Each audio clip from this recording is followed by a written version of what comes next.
기독교 교리의 핵심, 기독교 교리의 핵심은 무엇일까요? 너무 많은 게 나올 줄 알았는데 한 분만 답하셔서 좀 당황스럽긴 한데요. 기독교 교리의 핵심은 아마도 부활인 것 같습니다. 여기선 동의를 좀 해주셔야 됩니다. 고개만 끄덕여 주셔도 부활입니다. 개신교 교회는요, 사순절이라고 하는 고난의 40일을 보내면서 예수님의 죽음을 묵상합니다. 잘 알다시피 사순절은 부활 이전의 40일입니다. 이제 다음 주부터 이제 재수요일로 시작이 되는데요. 그런데 부활을 우리가 기다리면서 예수님의 고난을 묵상합니다. 분명 부활은 기쁨이고 생명이고 축제인데도 사순절을 보내면서 부활의 기쁨과 생명으로 설레어하고 들뜨고 행복해하는 신자는 정말 웬만해선 없습니다. 그리고 그 동참하는 고난의 이제 최고봉은 아마 성금요일, 즉 예수님이 십자가에 달리신 그 고통의 극치인 죽음을 통해서 경험됩니다.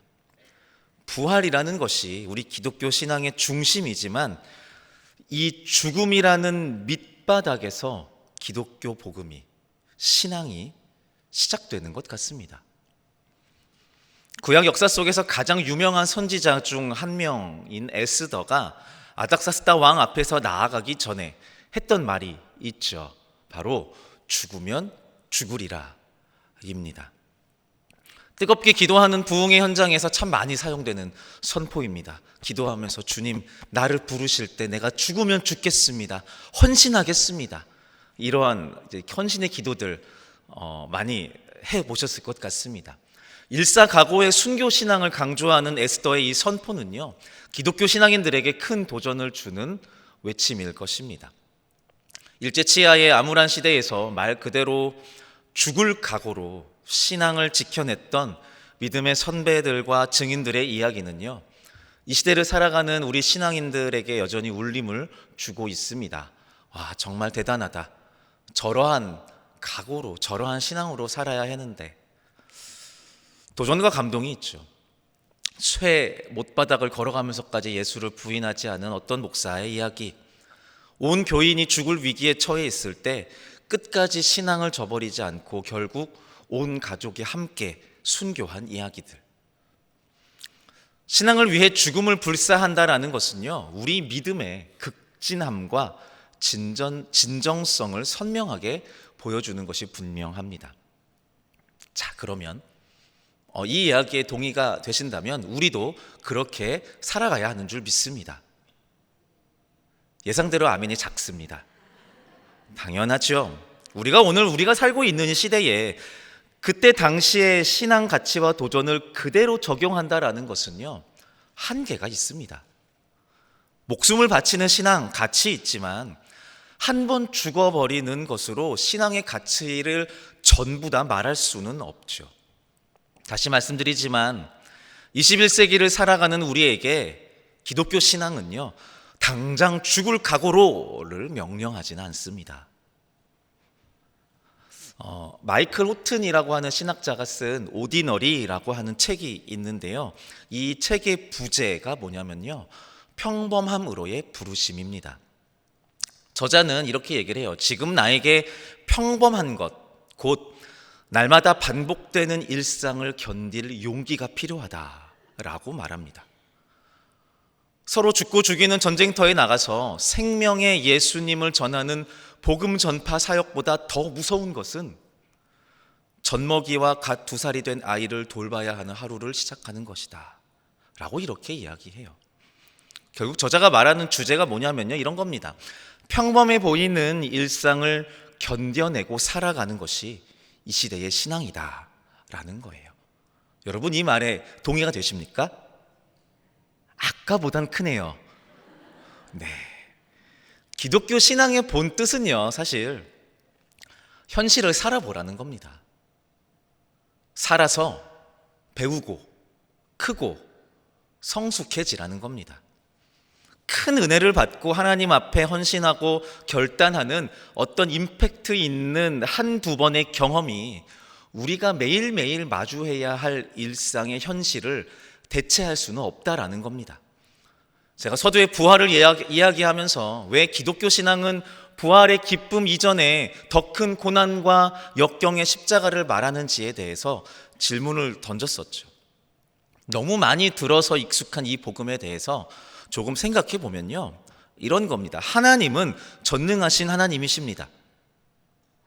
네, 그 아들 예수 그리스도도 마찬가지로 전능자이십니다.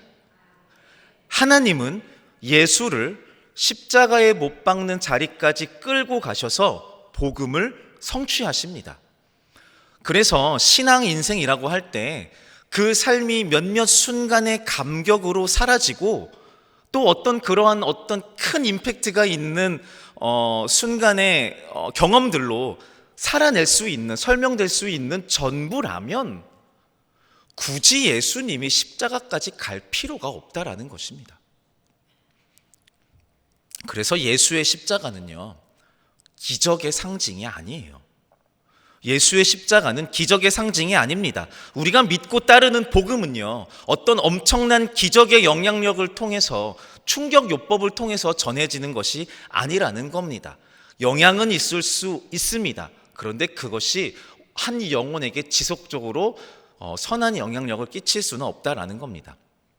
우리가 예수님을 믿는다고 할 때 그 안에 담겨 있는 의미는요, 가장 위에서 모든 것을 주관하시는 전능하신 하나님으로부터 시작된 그 복음이 독생자 예수의 십자가 사형틀에서의 실패와 종말, 즉 이 죽음으로부터 시작되었다.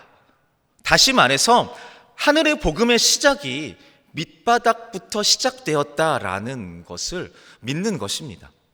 이게 이제 저와 여러분들에게, 신앙인들에게 진짜 중요한 개념입니다. 천지의 창조주 전능하신 하나님의 복음이, 그 복음의 시작이 밑바닥부터라는 것이 우리에게 왜 중요하냐? 그것이 왜 중요하냐? 죽음이라는 밑바닥을 우리가 아는 것이 왜 중요하냐? 그 밑바닥이 우리의 일상과 닮아 있기 때문입니다. 우리의 삶이 가끔의 은혜와 감격이 있지만 그보다 훨씬 자주 비굴함과 좌절을 마주하는 일상이기 때문입니다.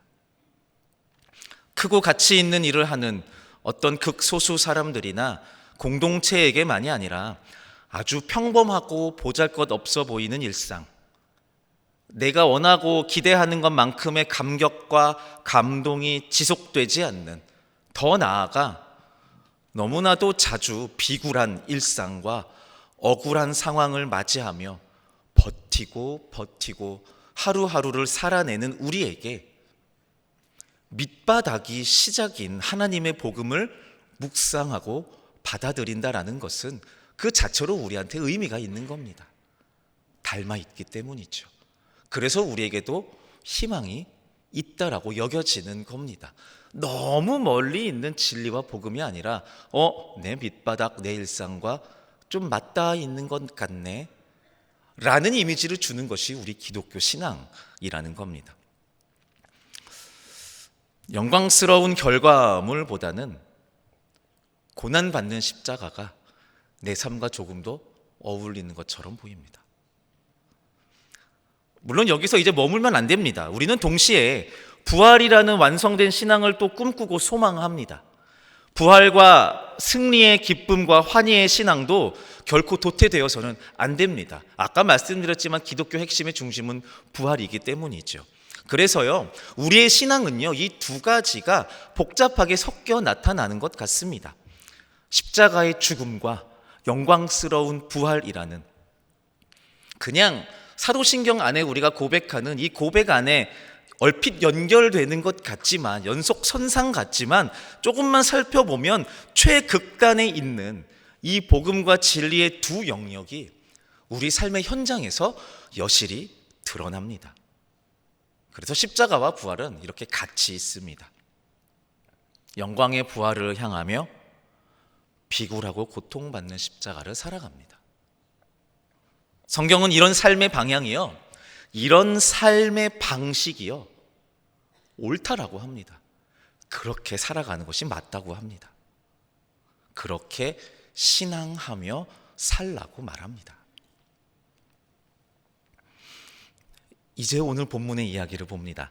오늘 본문의 이야기는요, 이스라엘의 불세출의 리더 모세와 출애굽 백성들에 관한 이야기의 주인공인 모세의 시편입니다. 상황을 조금 우리가 잘 알고 있는 상황인데요, 약속의 땅 가나안을 향해서 지금 이들은 모험 중입니다. 말이 좋아 모험이고요, 개고생하고 있습니다. 광야 위에 있죠.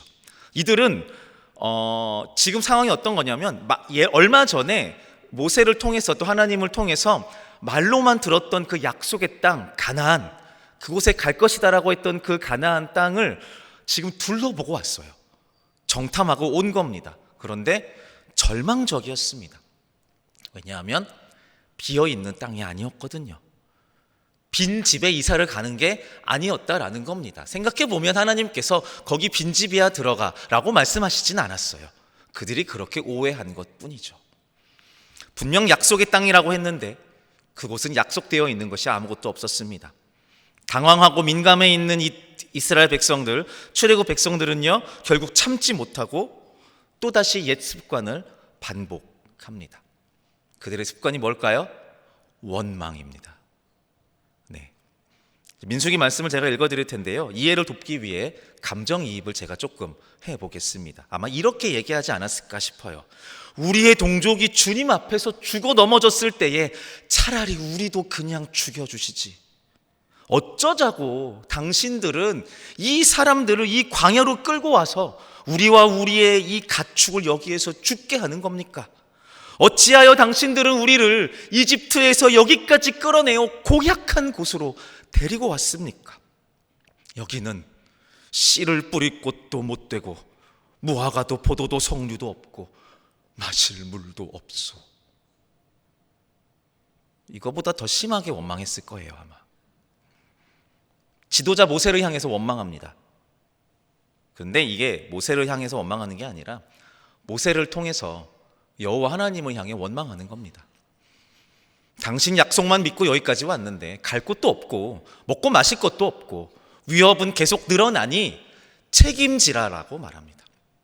이 원망을 듣고 있자니 모세가 화가 납니다. 화날만 하죠. 투덜이 출애굽 백성들 이스라엘, 이들의 원망은 횟수로 보면 이번이 출애굽 광야에 있을 때만 5번째입니다.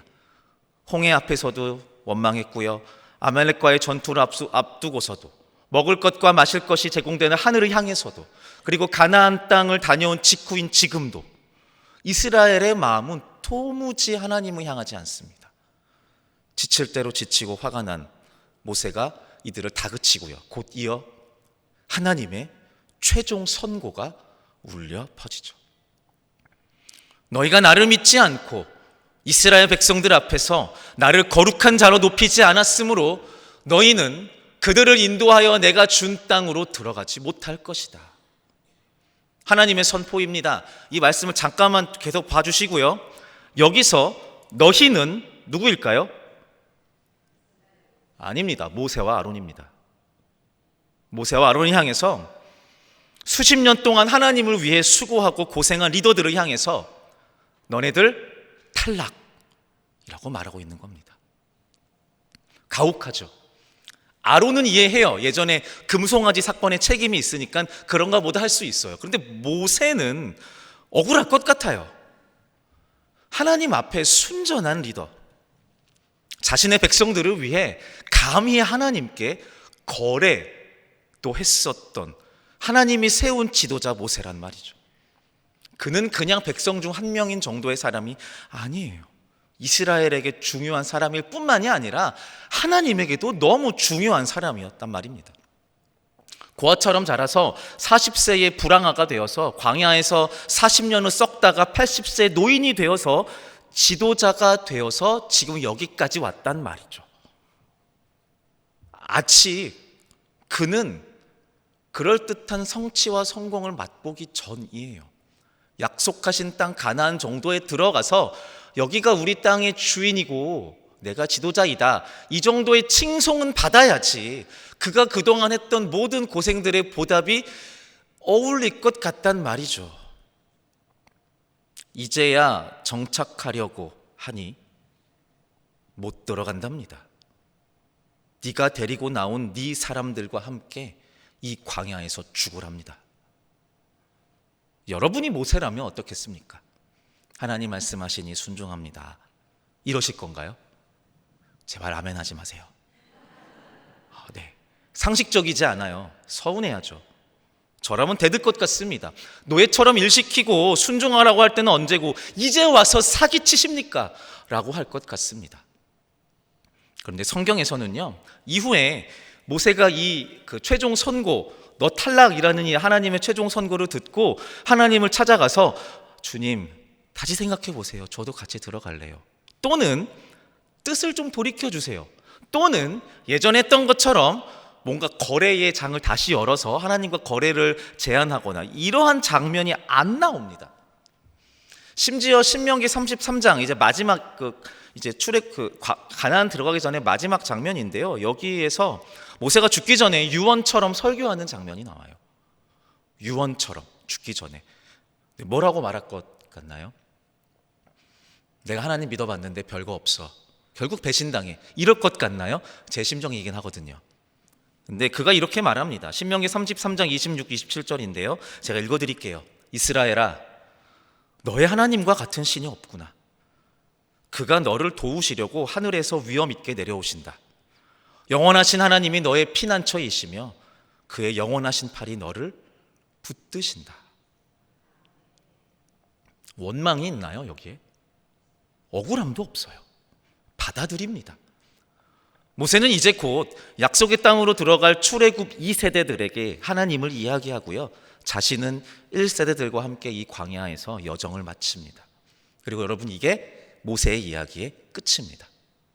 네, 예언대로 거기서 죽어요. 우리는 지금 이스라엘의 지도자 모세의 최후를 함께 보았습니다. 묻습니다. 모세의 최후는 비극인가요?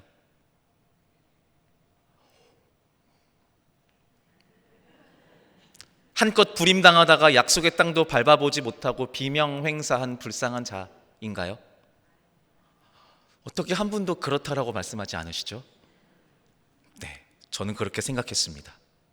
잘 들어보세요. 여러분, 모세는 이스라엘 백성들, 그러니까 출애굽 1세대, 더 정확하게 말하면 모세 자신이 주축이 되어서 이집트에서 나와 가나안을 향해 가는 도중 이스라엘 동족들과 함께 광야에서 죽습니다.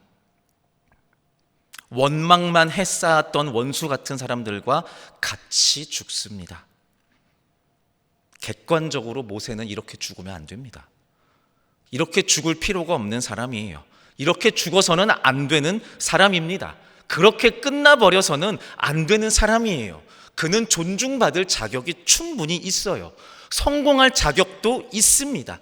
누가 보아도 이후에 할 일들이 많은 민족의 스승, 민족의 리더이란 말이죠.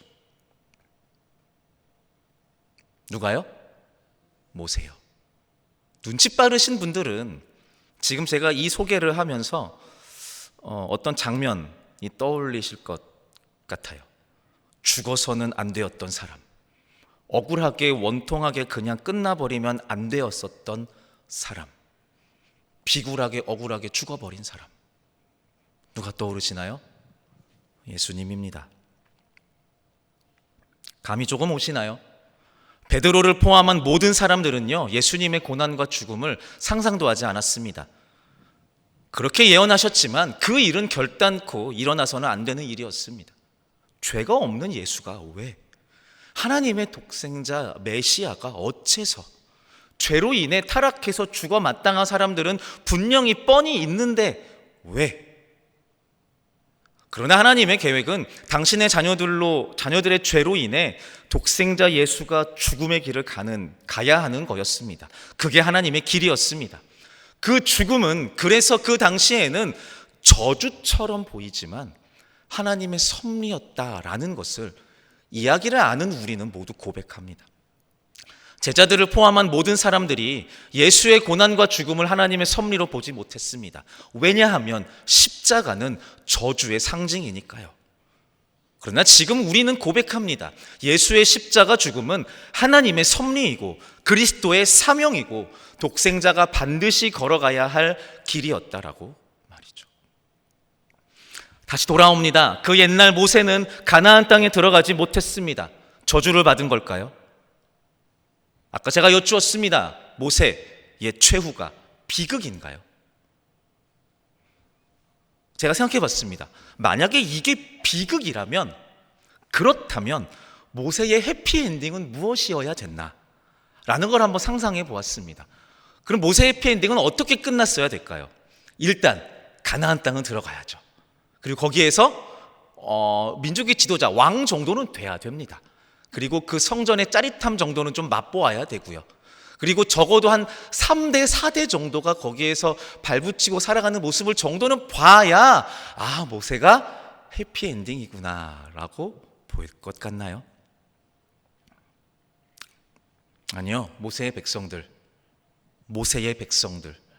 40년 동안 동고동락하면서 걸어온 출애굽 1세대들과 함께 광야에서 죽는 것이 모세의 길이었습니다. 날마다 전쟁터 같은 광야를 함께 걸어오면서 비록 수없이 원망하고 비난하고 갈라서고 격분하고 다투기도 했지만 모세는 그의 백성들과 함께 시작했으니 같이 끝을 내는 것이 하나님의 섭리였던 겁니다. 그래서 하나님 모세에게 이것을 제안한 겁니다. 너의 백성들이잖아. 너와 함께 해온 사람들이잖아. 너도 마지막을 같이 하는 게 맞지 않겠니? 라고 제안한 거예요. 이 제안을 모세는 받아들인 겁니다.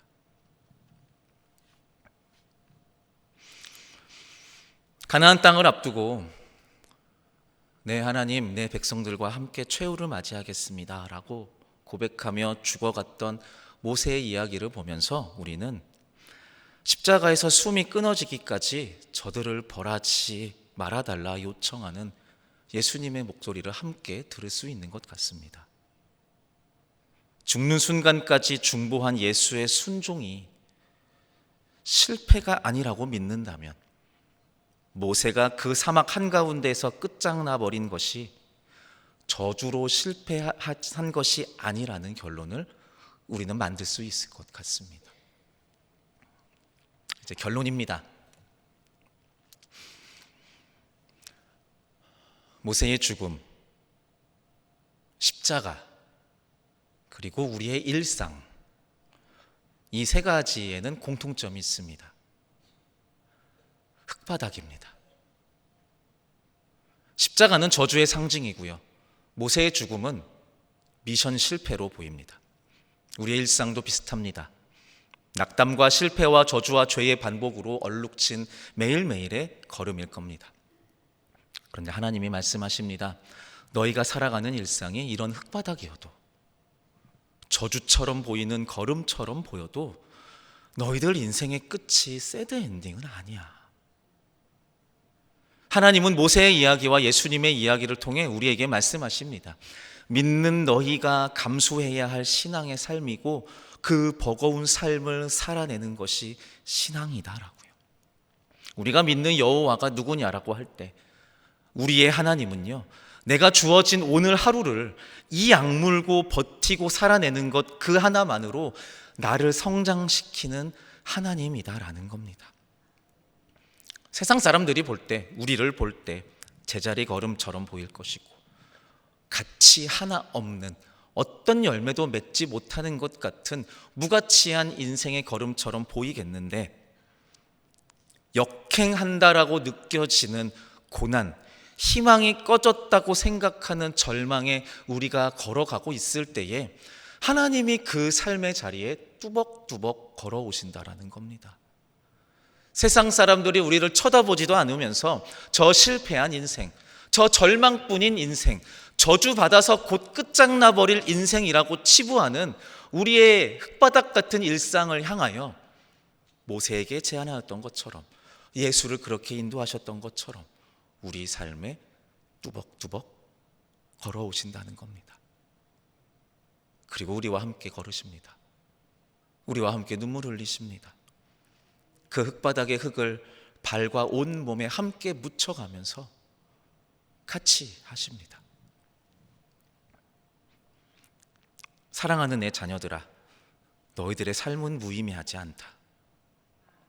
너희의 삶 속에 내가 일하고 있다. 부디 나를 발견해다오. 부활의 영광만 쫓는 일편적인 신앙 말고 때론 아프고 버거운 고난과 역경을 통해 날마다 매 순간마다 너를 어르고 달래고 안고 손잡아 힘을 주어 같이 걷기를 원하는 내 풍요로움을 만나주렴. 오늘 함께 읽은 본문이 시편 90편, 모세의 시편이라고 말씀드렸죠. 모세가 하나님께 간구합니다.